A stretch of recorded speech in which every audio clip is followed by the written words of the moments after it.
Thank you, everyone, for coming. I'm Dan Harary, Flirting with Fame. I'm so sick of myself. You have no idea. This is my three months. I'm over it, man. I'm over this. Okay, here we go. Does anyone here remember the movie The Sixth Sense?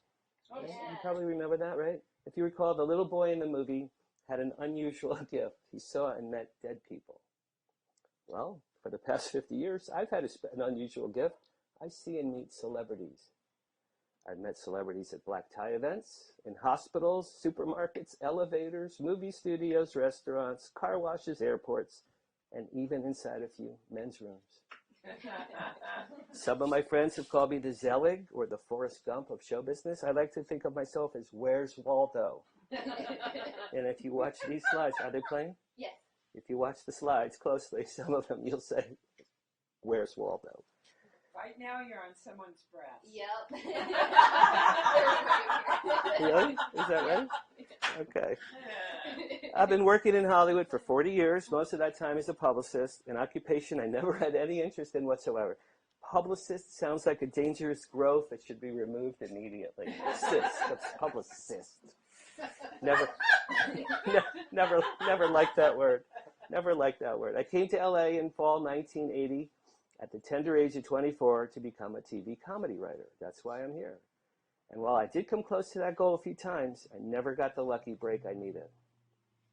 I want to thank my daughter Anjali for putting together the slideshow you're watching because I'm digitally handicapped, and I'm amazed when I send an email that doesn't bounce. During spring of 2021, last year, when we were still in lockdown for COVID, I was approaching my 65th birthday. That's when I realized that the very first celebrity I ever met was singer Richie Havens, and I was 15. Who remembers Richie Havens? From Woodstock, Freedom? Do you guys know this story? Richie Havens was the very first artist to perform at Woodstock. No other bands could get there because of the traffic. So they go, Richie, play. Okay, so he went on, did his set. He's leaving. No, you have to go out again. Okay. Then he was leaving. No, you have to. They pushed him. They kept pushing. He had no material. He came up with the song Freedom, Freedom, Freedom. Sometimes I feel like a motherless. He came up with that on the fly, on stage in front of 500,000 people. And that is one of the most iconic songs of Woodstock. Yeah. So when I met him, I was 15, and it was just a remarkable, special moment for me. Anyway, a light bulb went off over my head last year when it occurred to me it had been 50 years since I've been meeting celebrities. So I just took a piece of paper and a pen, and I wrote down the names of all the celebrities I'd met during the last 50 years.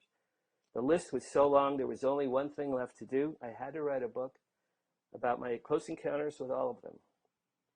By the way, my original title was Close Encounters of the Celebrity Kind for this book.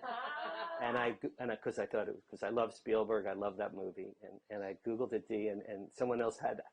Damn it, someone else had that.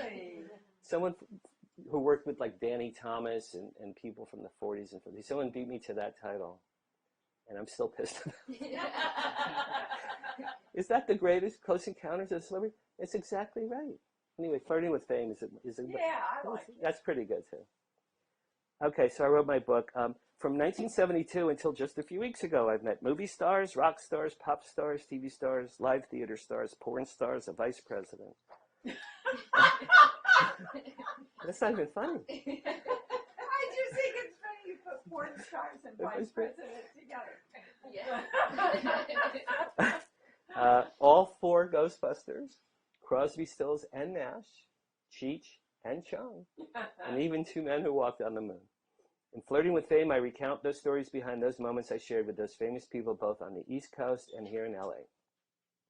So now I'd like to read some passages from the book, and these are in chronological order. Anjali, please start the slides. Oh, they're already playing.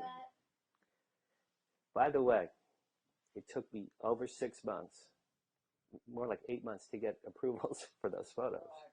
That was the hardest. This book wrote itself in 3 weeks. You didn't call me. No. But I sent you the picture and I said, Dee, check out those legs. And you said, thank you.